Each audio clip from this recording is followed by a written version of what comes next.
Vajramanataya Swam Shanayantara Swam Shitrashitra Shvarana Swam Haya Vajramanataya Swam Namasamanta Vajranamaham Omagnaya Maswa Om Yota Shamanagashvataya Swam Srijay Varutaya Swam Arpachananti.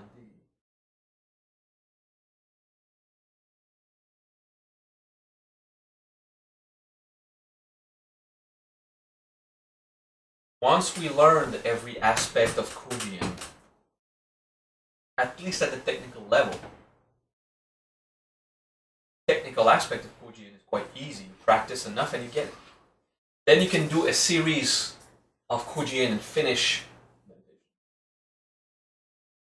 So to just put yourself in that mood. Okay. So now, we're just done with lunch. And we're getting into the phase of the last three. There's no separation between the last three, the three in the middle, and three first. It just happened that I seem to favorize the wisdom of the three first dynamic. Renkyoto has a dynamic of attitude. Shakai-jin has a dynamic of involving you. Shakai-jin has this kind of dynamic where you do have something to say about it. You're actually doing something there. In Sha, you know you flow with it. But you flow where? Everywhere, everything at once, including you, in Kai. And Jin, there's a discovery of the nature of what you're flowing in, and you are flowing because it's made with that flowing fire, because of this convection of consciousness and energy, which ultimately is the same. It's whatever you experience about it. So let's move on to RETSU. RETSU, right? Mudra is easy. Left hand is the human hand. Right hand is the spiritual hand, or the soul hand. Okay?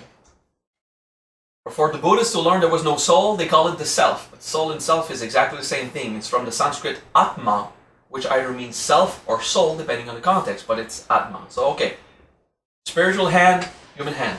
So, the left index is simply up. You have a normal fist with no effort, and your index, your left index is up. So, your human power will be under the control of your spirit. So, the entire hand wrap around. But your spirit will ground itself. So, the thumb, your spirit will ground itself on earth through your human power. So, your left thumb touches the tip of the index. And your spiritual power will merge and commune, if you want, with your human power. So all power is together grounded. The spirit is grounded in that. So this is a symbolic of the mudra. Okay, your human power is given to the spiritual experience you have, and your spirit will use it to ground its power in the natural realm.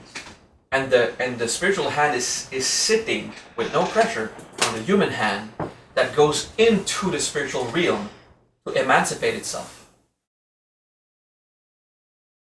So you have a merging of your power, and we compare it as the elevation of Kundalini up to the Jade gate. Okay. Thank you. What do we mean by that? In the Kundalini, you have three gates in the body, where if the integration or the personal growth on that level is not good enough. Yep.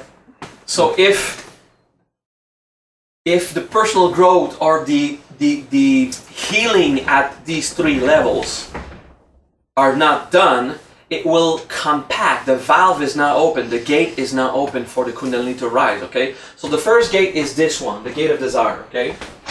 So this is the gate of the normal animal stuff, the genetic code. How much physically you're available and prepared for that energy to flow. And if you're stuck there, it will accumulate the energy of Kundalini there, and it will start to swell, okay? And inflate, and you'll have a bar that hurt. Sometimes just hurt there. If it's still stuck, if you still have this genetic control as an animal regarding your life experience and as you grow, as you grow in spirituality, your kundalini augments. But if you don't let it through that gate, it just swells and packs up. And eventually you will be hurt up to the front here of the, where the hip bone is, because it goes through the hip bone in the back. You know the two blades in the hips? I forgot the name of those bones. Remember anyone? Doesn't matter, you know what I'm talking about, eh? What ends up here. So it goes through that, it just fills the bones and all the nerve around the pubic oxygen system, which is all the muscles around here that go into the sacral bone, that attach to the sacral bone in the back. Okay, so all this becomes filled and it puts pressure. So eventually you hurt in your entire system here, and then it will start to go down your sciatic nerve and your legs, and then you have leg pain all the time because your kundalini is so intense. Well, even if your sacral gate is open, there will be some reactions at this level, but not a constant recurring thing. It will happen once or in a while until it's resolved and you just keep going. When that happens, remember, you're controlling something. It's not necessarily in your head, because in this case is you find security in a genetic animal reflex. Find it. It's hidden. It's not an emotion. It's deep into the core of your physical experience. Okay, so this takes physical integration. It's not emotions. It will feel like emotions once free, but before it's freed, it feels like a genetic response or a bio experience. I call it bio experience. It's like an emotional experience, but denser. So you have bio experiences that talk. Okay, so you have to learn how to do that, and I've got so many videos on my YouTube channel to explain emotional integration and how to get into bio experiences and dissolve them and master them, if you don't want to dissolve them but use them, so that the suffering in life is there to serve you instead of hinder you, okay? And eventually it dissolves, it becomes just wisdom, okay? So this is the first gate there. Then you got, that's the animal gate. Then you have the human gate. This is between the shoulder blades, okay? Just below the throat and just above the heart, just in this case, okay? Also where you have the whole chakra blades in the back. This is where the wings come out, all right? In other words, you will have an accumulation there in the back and some pain and pressure if you did not resolve your human issues, or it's not human issues because animals could live it. It's sentient issues, your philosophical issues about what's right or wrong. If you love, if you forgive, okay? So it's between the heart and the throat. It's in this entire area. So when the host chakra, which is not a chakra in the system we commonly use, it's between the heart and the throat, you have this area here, which is not a chakra in the same sense that it's a wheel. It's more like a gateway of experience through which your soul and human interact in terms of conscious exchange and energy, okay? And when the whole chakra is open, you have this freedom here. My heart's open. Sometimes the heart that open, you know it's the heart because there's a more emotional experience. When it's the whole chakra, there's a communion with all things.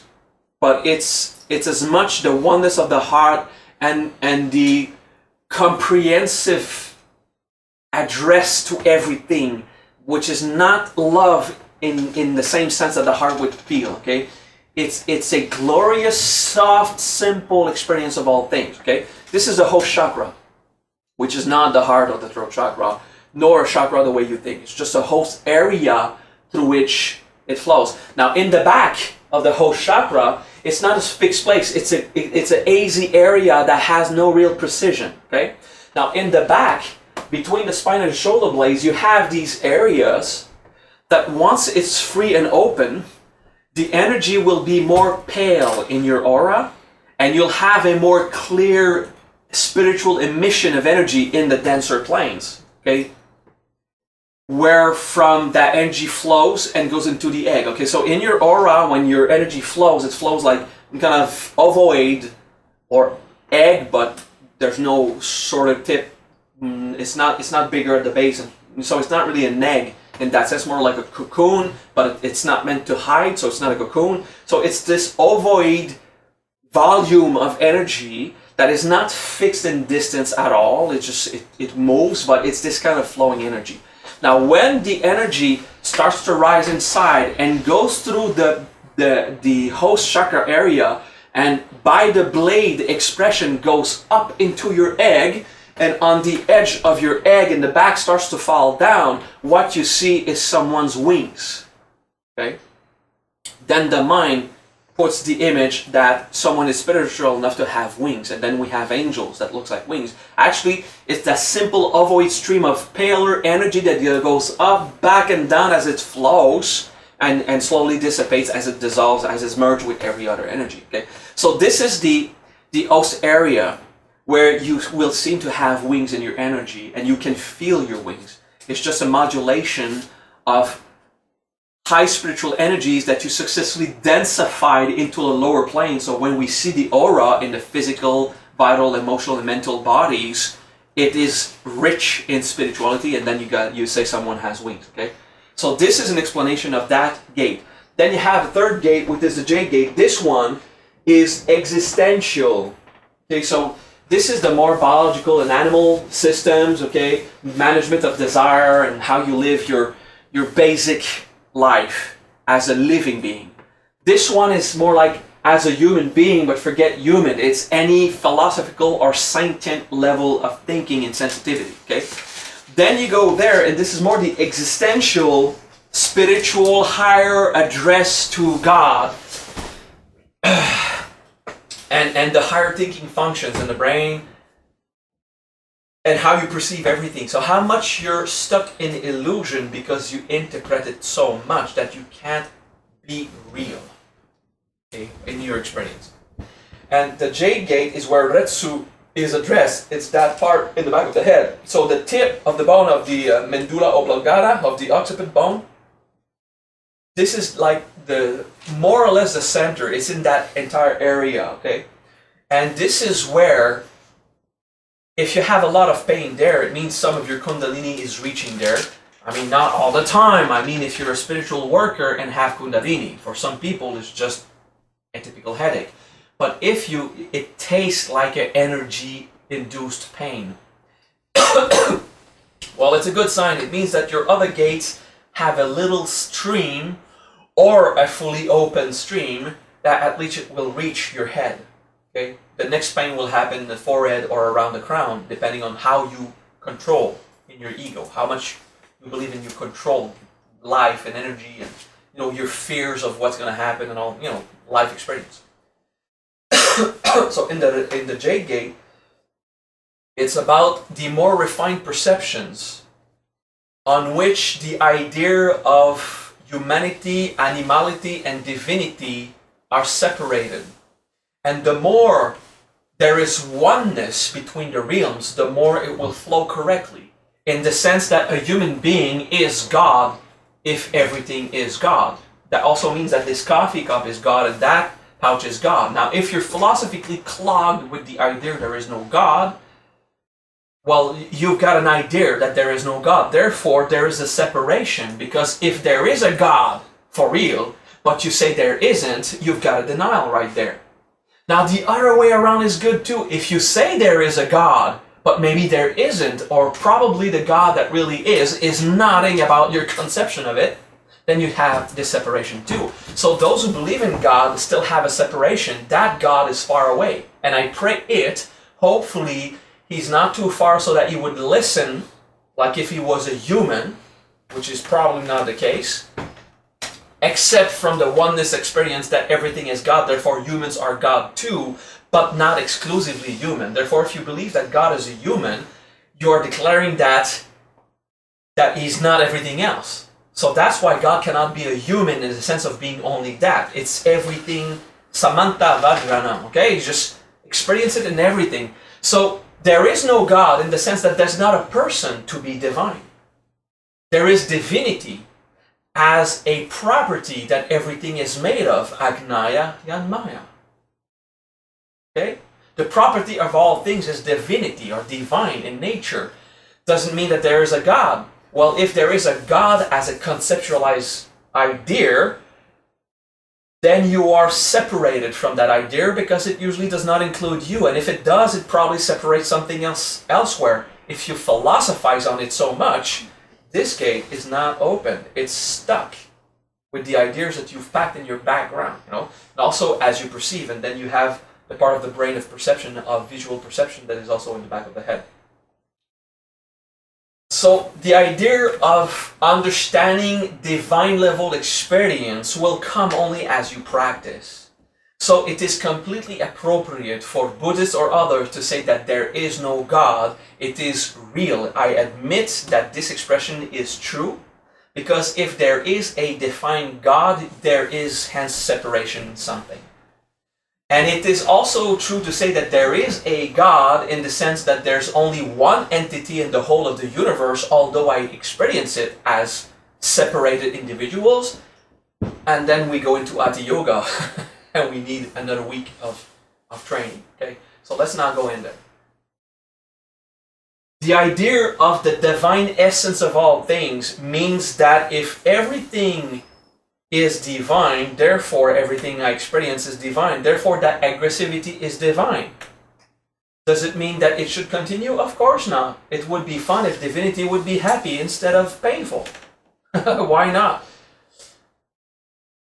This is where we philosophize. And the key to RETSU is to stop being right about something. And this is the end of your pride, of your knowledge. You know things not to feel in control. You know things because it helps you doing a competent work.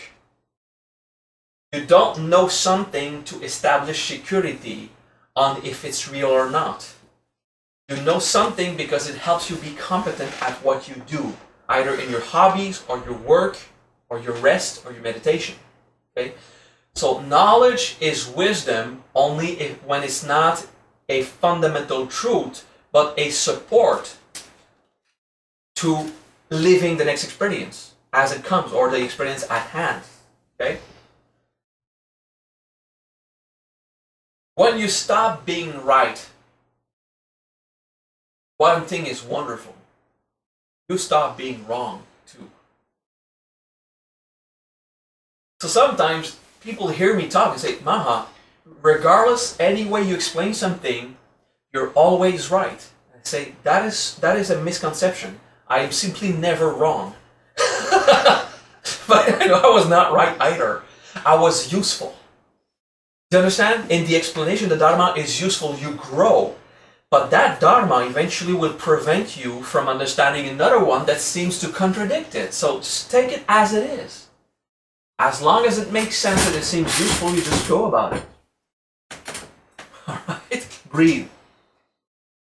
Conceptions to believe that you are right about something means that you are violent. Because it means that you're ready to protect that truth or that belief, meaning that you're ready to fight, meaning that you are violent. Mentally, if not physically. It just doesn't look that way because your punch is not in someone else's face. But insisting on being right about something means that you're violent even when you shut up and don't talk to anyone about it. It means that there's something inside ready to apply force regardless of what is really the truth. Because what you are right or wrong about doesn't change that whatever is there will be exactly whatever is there in its true nature.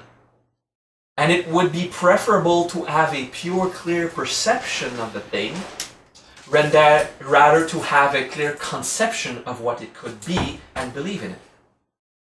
Whew, that's a lot of words and a lot of Dharma to understand. So I'm giving you a breath. Okay, what did I just say? It's better to have a true perception of an experience regardless of how acute your perception can be, than to have no perception but only a conception. Because a conception cannot have a single ounce of truth in it. Because the conception is past. It's what you have conceived. And now you remember it. It's over. If nothing changes, what you have conceived of a truth is probably still accurate, but everything changes.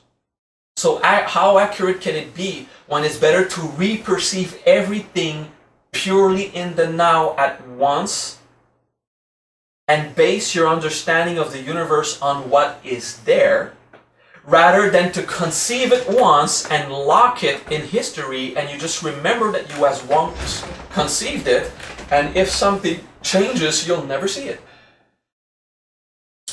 Hey, that's high level thinking. That is not obvious. Some people have to rewatch that last 20 minutes, all right? Or just the last 5. So what the heck did you say?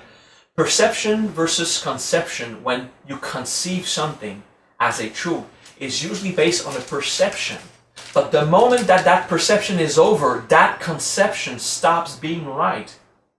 It simply starts being memory of once having been valid.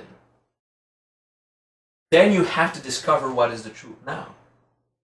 But then you have also to consider the limits of time we have. We can't always reevaluate everything on the spot. So we have science, and we have, through a lot of experimentation, recorded moments of true perception of facts that are conceptions now that these facts are over, and we need to base our life on those, and it's okay. We have no choice to use a scientific wisdom that is still past.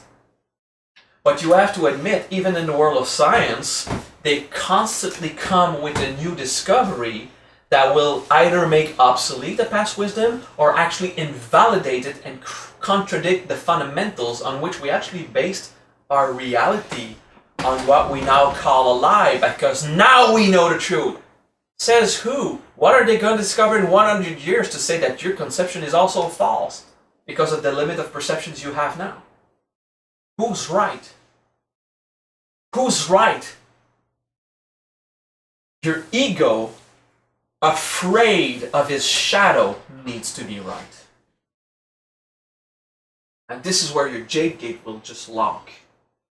If I am not reassured to understand the world that I live in, I'm so afraid. And if I don't have an identity to exist in this world, I might disappear. So the idea of removing your identity, I'm not talking about getting rid of a name. That's stupid. Use an identity in society. You have an identity because it's useful, not because it's what you are. This is how they can give you a check when you've worked your week and you can deposit in your bank. You know, the identity is good. You use it, okay? But it's not what you are. So if you dissolve the idea of being the identity that we gave you, your ego is afraid to stop existing. I will disappear. What is your social name? Forget the soul name for a moment, although it still applies to the soul name. What's your social name? Just remember, okay, my name is François Lépine. I remember, all right? Well, you're not François Lépine. You're not the social name that was given to you. You were not born with a name.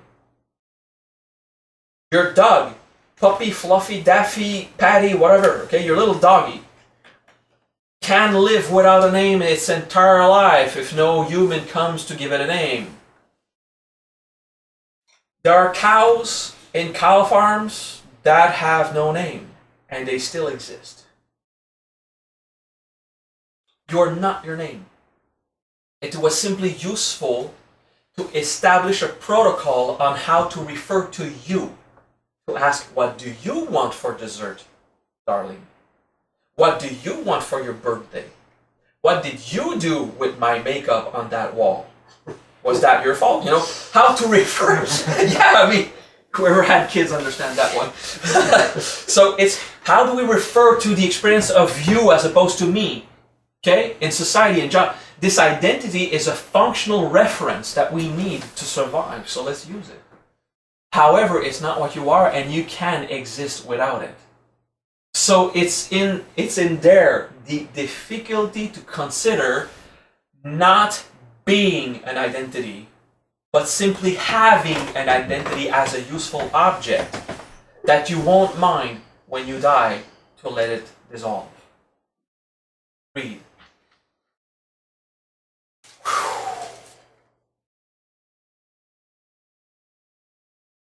So who are you? You are the experience that you're having at the moment. You're not your name. So my name is Mahavajra. It's not François Lépine. I use this to pay my checks. My name is Mahavajra. Okay, same applies. And this is where it gets crunchy. Am I really Mahavajra? Because a soul doesn't have a mouth. A soul doesn't speak sound language on this plane like we humans do. So I cannot possibly be called Mahavajra on the 4th plane of my soul when it's only on the 10th plane of physicality that I can hear it. So I'm not Mahavajra.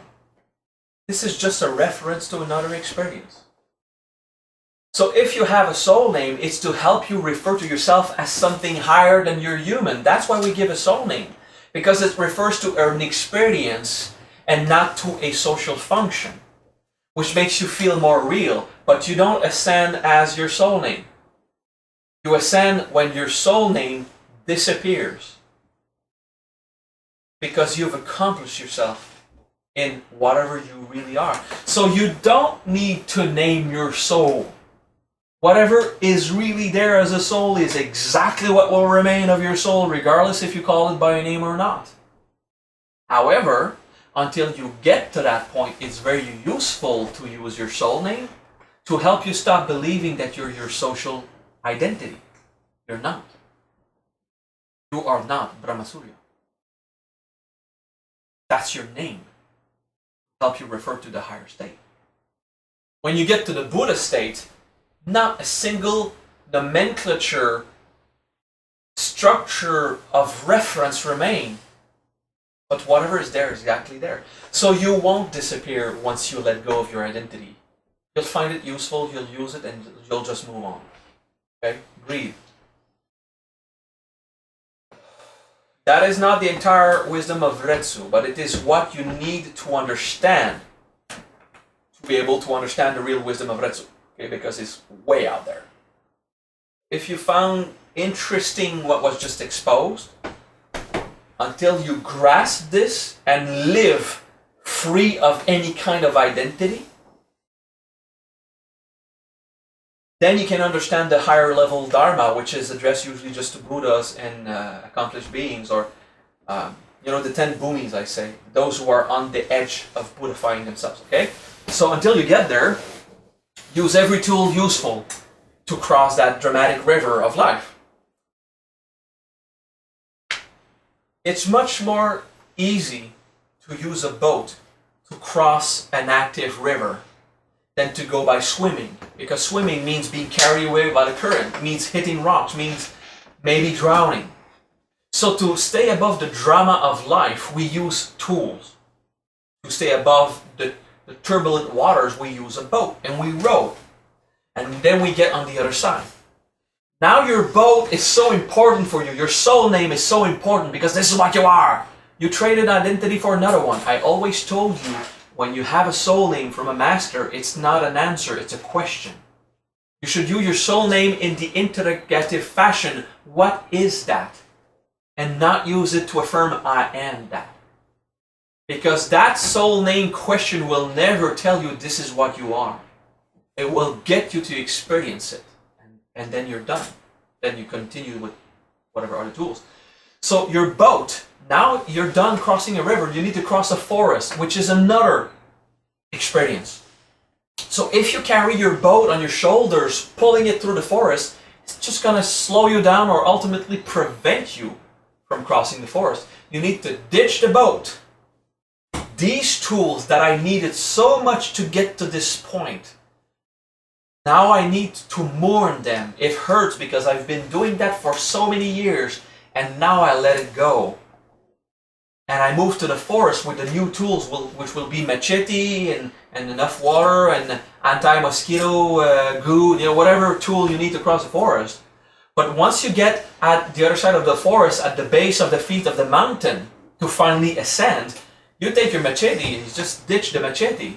You need some good shoes, a hot coat, and some poles to help you up the hill. Any tool for that new level of experience. Okay?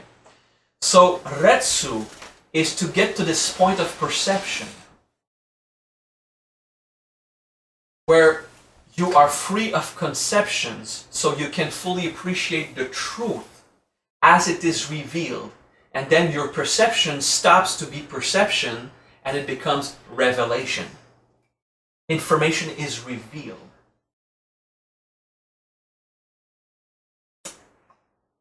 Cool. All right. So in the wisdom of RETSU, the two ways to say that mantra, and I endorse both ways in our tradition, so you do the one you prefer. But now I'll explain them. Om Yota Hishandoga Vijvatai Swaha, or Om Yoti Shandoga Jivatai Swaha. Is it Yota or Yoti? Come on, Maha, be clear about it. Well, I don't know. It depends on which experience you want. Okay? If you want to have higher level perception, you'll go to Om Yoti Shandoga Jivatai Swaha. And if you want to have more ESP type perception, you'll go Om Yota Hishandoga Jivatai Swaha, because your attitude of light will be the denser form. Yota is the denser form of light because of the final A, Ah. It's the information there in this world. Yoti is the intention, it's the pre-causal intention of manifestation of all things. So why did the Japanese wrote Yoti Hi? And it became Yotahi, Om Irotaki of the Japanese. Kanji comes from the Sanskrit Om Yotahi. But once you have it in Sanskrit, it's Om Yoti, and there's no Hi. Okay? It just means that the final E of the Yoti is the long E of Sanskrit instead of the short I of the Sanskrit. This is just Sanskrit grammar, okay? So Om Yoti Shandoga Jivatai Swaha or Om Yotahi Shandoga Jivatai Swaha. These are the two applications of mantras, and then you'll say both at the same time, and you have O Yotihi Shandoga Jivatai Swaha, which is also fine because you just combine the middle application of both. The reason why this one I just left it there is that I did teach both fashion. It's like the mudras that sometimes change from one another. And this is just Sanskrit grammar. And if you want a more ESP fashion perception, a more consciousness of whatever's there in this world, or a more supernatural perception of, I want to finally understand the nature of divinity, then you'll use the E, the I, E sound, instead of the Ah sound in that mantra. Okay, so that's why I have both in some of my manuals.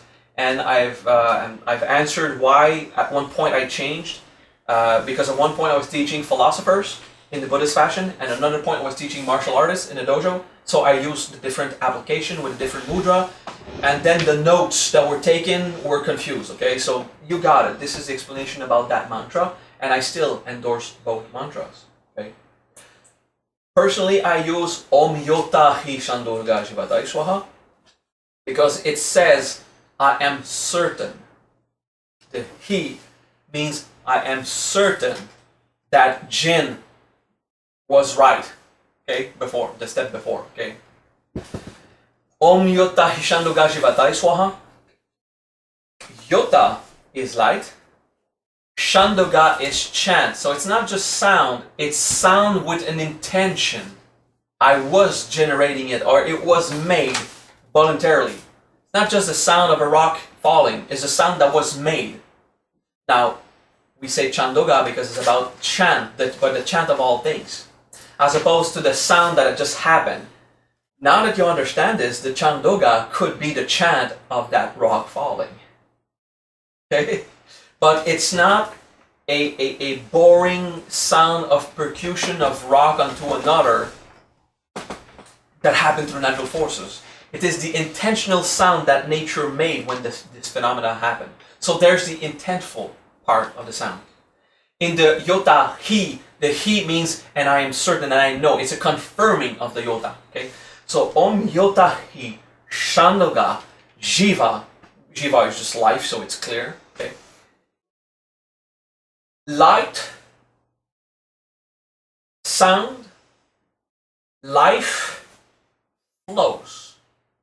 Okay, so the Tai at the end is flow. Okay, like Vajramana Tai, Yota Hishandoga Jiva Tai. Okay, That's your name. Oh, almost. Right. This guy's sole name is Jivatan.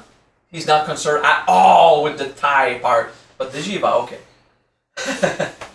So basically, this mantra is that vibration that you perceive, vibration that is revealed, vibration that is experienced, all of this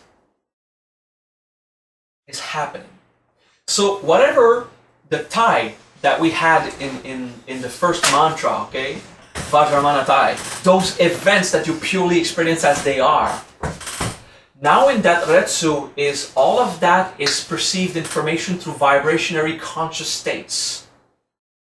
Why is it so high now? The Thai Swaha is so elevated in light and sound and vibration and life event. Why is it so high now? Because it went through the unity of all things made like fire. Okay? So now you have a refined experience. But to get to that point, you need to be right here, feet on the floor, basic acceptance of what's going on. Om Vajramanataya Swaha. Just there. And once you have this grounded fundamental experience of life, then you can trip high. And you're still grounded on earth. You don't fantasize. Okay? Om Yutta Hishanduga Jivataya Swaha. Light expressed by heat, expressed with this certainty. Shanduga is chanted, and life it's lived. That flows through a real experience, Thai Swaha. And then spiritual experiences are all over the place. Okay? Cool, eh? That opens your Jade gate. Well, I don't know if you feel it, but it's kind of good. So to live where everything is a vibration of consciousness that holds place for the time you need it to imagine it's tangible, but it's still made of that flowing power. Okay? Let's do the practice. Watch that video a few times if you didn't understand every little aspect. And we'll do the practice. Mudra. Mantra. Om Yota Hishanduga Shivataya Swaha. Om Yota Hishanduga Shivataya Swaha. The heat waves are fun. And Om Yota Hishanduga Shivataya Swaha. And then you keep the mudra, but you relax it. Relax the hold of your fingers. Eventually you can put it down. Okay. Just remember, it needs to put straight up when you introduce your practice. You can keep it up if you're comfortable like this. You do it. But eventually, there's the tendon problems when you get older, and whoever's getting 50, 60 above, relax your tendons. Don't hurt your wrist because of that tendon here. Straining so much, right? Just relax it. It's okay. Mantra again. Om Jyotai Shanduga Shivatai Swaha. Feel that kundalini flowing. It's consciousness, just so there. Now, it doesn't just flow in you, it flows everywhere. You're more aware of how it flows in you. It's okay. It will take time. Eventually, you'll just be conscious of every vibration, any information you want, you'll get it. If you pay attention to it, it will be revealed. Because it's right there. Breath. Using mudra.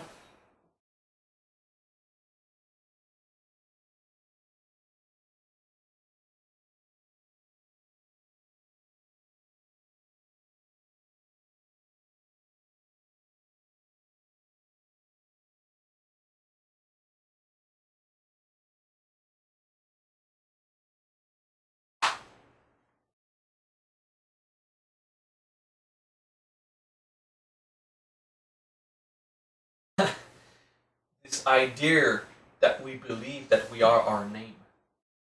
Who are you? Oh, I'm Francois. No. My name is Francois. Yeah, it is. My name is Maha. Now this is how they call me for a few years. I really enjoy it because it feels so much more real. And the government and the bank still call me Francois, I assure you. If you call me that in seminar, I won't know that you're talking to me. I think there's a guy named Francois. I so much don't associate to this name. It's over. So I know it's useful when I use it, when I need it. Call me Maha. I made a new reference. Yes, it's an identity. It's a reference. I'm attached to it, not dependent on it. I've built a link to it so that I would respond if someone refers to me with my first name, Maha. Hey, Maha. Yeah, what do you want? There's another guy in our tradition called Mahavajra. It's his soul name. I was not going to call him something else. He asked me for his soul name. Oh, that's cool. Your soul name is Mahavajra. So I named it that. If I was attached to my name, there can be only one Mahavajra. That would have been that belief and conception, this is what I am, someone else cannot be. Hey, how many Peter is there in England? I mean, it's a reference. We use it, okay? Of course, if someone calls him Maha, I don't know, maybe they call him Little Maha. I don't know how to do it. Maybe they call him by his first name. In Spain, in Tenerife. I'm just using an example that applies to me. If I believed that my name is this identity, then all the Council of Souls of the Mudra that sometimes gives a soul name to someone would never dare call someone Mahavajra if this is what they would have perceived. Because of that idea of that name is attached to an association to a master. So, can you perceive me without identity so you wouldn't be stuck with it? Of course not. You need your identity to do the perceiving. Get rid of that.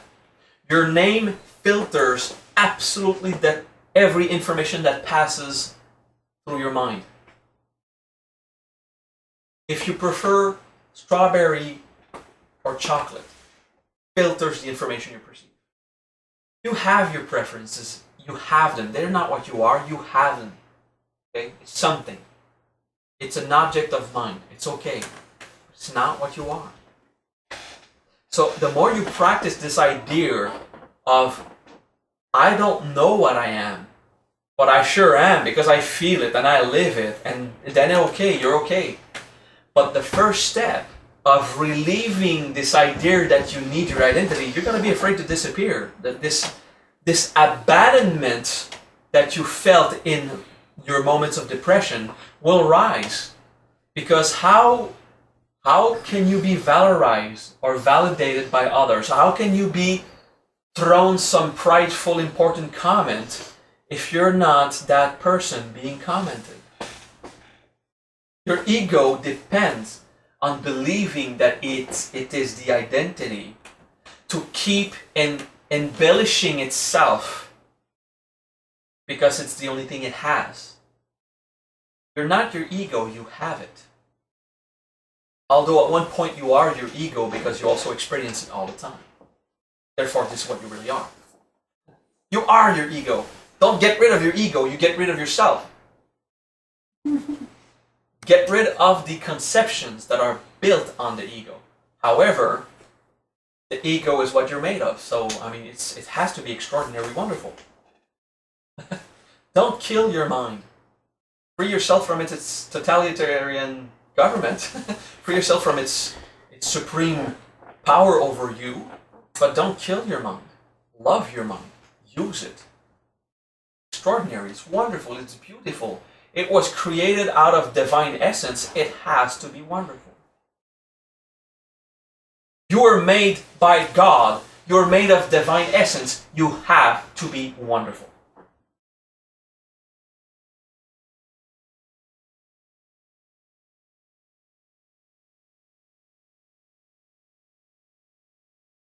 Ten minutes break.